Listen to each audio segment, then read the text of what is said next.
the subscribe button if you don't want me to come at night. I received a peculiar gift one day, an ordinary-looking houseplant.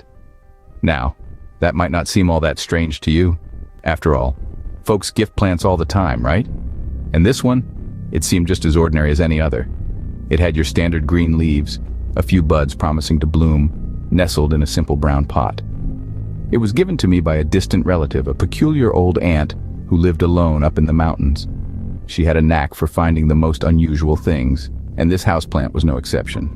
Said she found it in an old nursery, tucked away in some forgotten corner. She thought it was just my kind of thing. For the first few days, the plant settled into my home just fine. It sat by the window, soaking up the sun, seemingly content with its new surroundings. But as the days passed, I couldn't shake off a feeling of unease. It was subtle at first, almost indiscernible. The plant seemed to shift when I wasn't looking. I'd leave the room and return to find it in a slightly different position. Its leaves seemed to rustle when there was no breeze. And then there were the shadows. Now, I'm a rational man, but I swear the shadows around that plant were wrong. They twisted and curled in ways that made no sense, as if they were alive. And the quiet, oh, the quiet. It was as if all sound was absorbed in its vicinity, creating a stifling silence that made the hairs on the back of my neck stand up. Yet, in the daylight, surrounded by the humdrum of everyday life, it was easy to dismiss these oddities as figments of my overactive imagination. After all, it was just a plant, right? A simple, ordinary houseplant. Little did I know this wasn't just your average houseplant. As time passed, I began to notice strange occurrences. The quiet hum of normalcy started to get drowned out by the subtle whisperings of the uncanny. The house, once a haven of comfort, began to feel like a stage set for a chilling play. I'd find myself waking up to strange noises in the dead of night. Sounds that seemed to originate from nowhere and everywhere all at once. Soft rustlings, like the rustle of leaves in a windless night, would echo through the silent house. The creaking of furniture, the clinking of glasses in the kitchen, all while the world outside was wrapped in the blanket of darkness. And amidst this symphony of the eerie, the houseplant stood in the corner, silent and immobile, like a sentinel guarding a forgotten secret. Objects around the house started to move inexplicably. A book that I distinctly remember leaving on the coffee table would end up on the bookshelf. My keys, which I always placed in the bowl by the door, would mysteriously appear on my bedside table. It was as if the walls of my house were playing a twisted game of hide and seek, with the houseplant as the game master. An unsettling aura began to surround the plant. The leaves, once vibrant and full of life, now seemed to carry an ominous hue. They no longer swayed gently with the rhythm of the breeze, but moved in an erratic, almost sentient manner. The soil, once rich and fertile, now appeared desolate, like a barren wasteland. And the eeriness, oh, the eeriness was palpable. The air around the plant was thick with it, a tangible shroud of dread that seemed to grow heavier with each passing day. It was like living in a perpetual state of unease, a constant anticipation of a scare that lurked just around the corner. Every glance towards the plant sent a shiver down my spine. Every rustle of its leaves was like a whisper in a language only it understood. I couldn't shake off the feeling that the houseplant was watching me. The houseplant started to show its true nature. Now, when I say true nature, I'm not talking about a little extra growth or a few wilting leaves.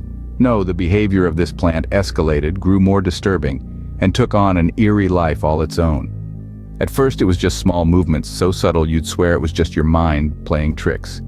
A slight shiver of the leaves when no breeze was present. A tiny shift in position that you'd only notice if you were paying close attention. But then, the movements became more pronounced. The leaves would rustle violently as if caught in a gale, even though the air inside was still as death. The plant would shift, twist, almost as if it were writhing. It was as if it were alive, aware, watching, and that's just the beginning. The houseplant didn't just move.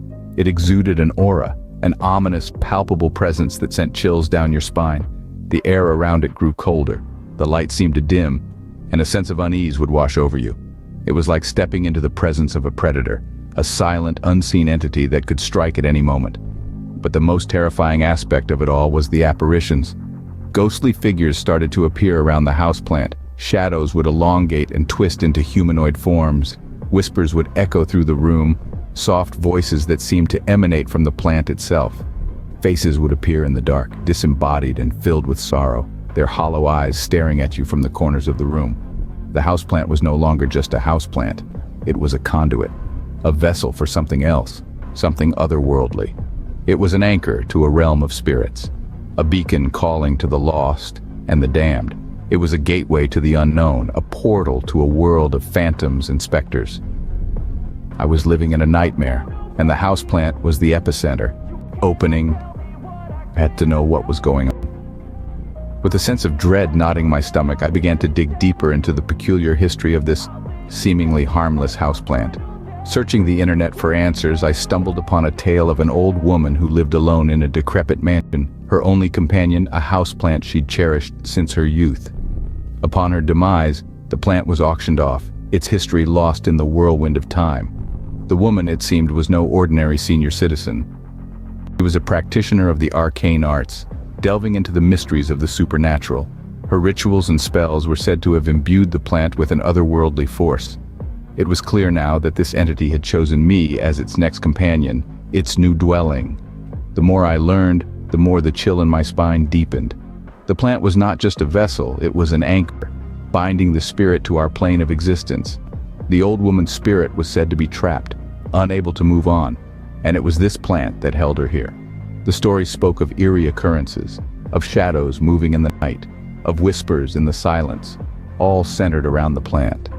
The accounts were eerily similar to my own experiences, confirming my worst fears. I was living with a ghost, an entity trapped between this world and the next. It was not just the plant that was haunted, it was my home. The spirit had woven its essence into the very fabric of my house. It was no longer just a guest, it had become a resident, a silent, invisible roommate. The realization hit me like a cold gust of wind. The entity was not malicious, but it was trapped, desperate, and alone. It sought company, interaction, a connection to the world it was no longer a part of. And in its desperation, it had turned my home into a spectral playground. Closing. I was trapped in my own home with a ghostly houseplant. I knew I had to take action. The words echoed in my mind as I stood trembling before the eerily ordinary houseplant. The green leaves rustled softly, almost mockingly, in the silent room. The air was thick with tension, a palpable sense of impending doom hanging heavy. With a deep breath, I remembered what I had unearthed about the plant's past, the ghostly entity that had claimed it as its own. A spirit trapped, using the plant as a vessel to make its presence known. The fear was real, but I was determined. This was my home, my sanctuary, and I would not let this spectral intruder take it from me. The room grew colder. The shadows danced on the walls as if alive. I could feel the entity's eyes on me, its rage, its resentment. I held up the talisman I had procured, my only defense against the supernatural. The air crackled with unseen energy. The houseplant shook violently, and I knew the confrontation had begun.